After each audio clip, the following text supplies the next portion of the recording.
Hi, I'm Angie Cardona and my team Mariana Naranjo Uribe and Laura Sofia Mejia Garcia. Today we are going to talk about something that seems simple but is actually amazing, how children learn to speak. Have you ever wondered how a 2-year-old without taking any lesson or studying grammar can already express themselves, ask for something or tell you what they see or feel? Chapter 1 of the book, An Introduction to Psycholinguistics, explains exactly that. Babies begin learning language from the moment they are born. At first, they just listen. Then they go through stages. First comes babbling, when they make sounds like baba or gugu. Then they say their first words, mama, water, light. Soon after, they start combining words like more juice or one bottle, and eventually from longer, more complex sentences, even if they make little mistakes like saying I don't know. The most incredible thing is that they don't need to be without grammar rules. They learn by listening, imitating and practicing through daily interactions. For example, if a child says milk and someone gives them a bottle, they start to understand the power of that word. And this happens naturally. It's like the brain is built to absorb language. This amazing ability appears in every culture with every language on earth. Hi, I am Laura.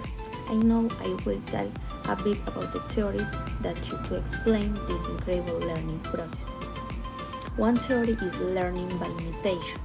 It says children learn by observing and repeating that they hear. If they constantly hear let's go to the party, they will start saying this. But although this is partly true, children don't just copy, they also create new sentences which show that something deeper is one of them. Another theory is reinforcement, where kids are motivated to tell when adults respond positively. For example, when I should say bread and someone smile and say yes, here's your bread. Kids feel encouraged to keep speaking. But one is very important theory comes from Noam Chomsky. He believed that humans are born with a natural ability to learn languages. It is like we have a willing beings in your brain to help you figure out how language works. This is known as the universe grammar theory. Here's a real-life examples. A child might never have heard the words jumped, but will still say I run it or I leap it, implying a partner their brain created. That shows that language learning is creative, not just repeating. Hi everyone, I'm Mariana, and to wrap things up, I want to share like a fun reflection about the chapter. For example, something important is that learning to talk or have the speaking skills is one of the most complex and amazing thing that as a humans we have ever do. And for example, something is important that the speaking and learn to talk, we do it before learning obviously how to read and how to write. For example, we can think of language as a magical thing, because for example one that they opens the door like to communication, thinking, and have like a human connections.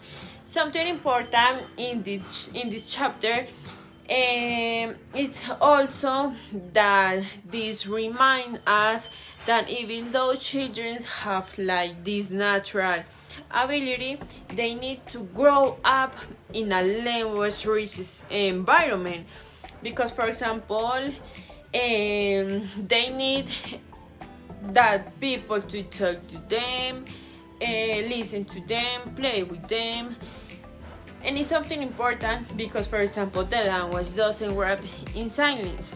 The children need interaction. And for example, here's a beautiful example, like when an adult sings to a baby like a different song, even if the baby doesn't understand the words yet, their brain obviously is in a growing process, and their brain is already learning about the rhythm, the sound, the tone.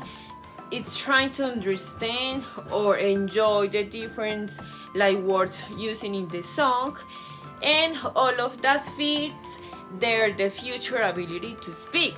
So every word that we say, every conversation, every bedtime, like every story, it's like planting a seed in their language development. And to close, we leave you like a question. For example, if children learn to speak without anyone teaching them, how much could we like learn if we also had the same curiosity and freedom? Okay, that's the question that we give you. And thanks for joining us, for seeing us, and see you in the next video.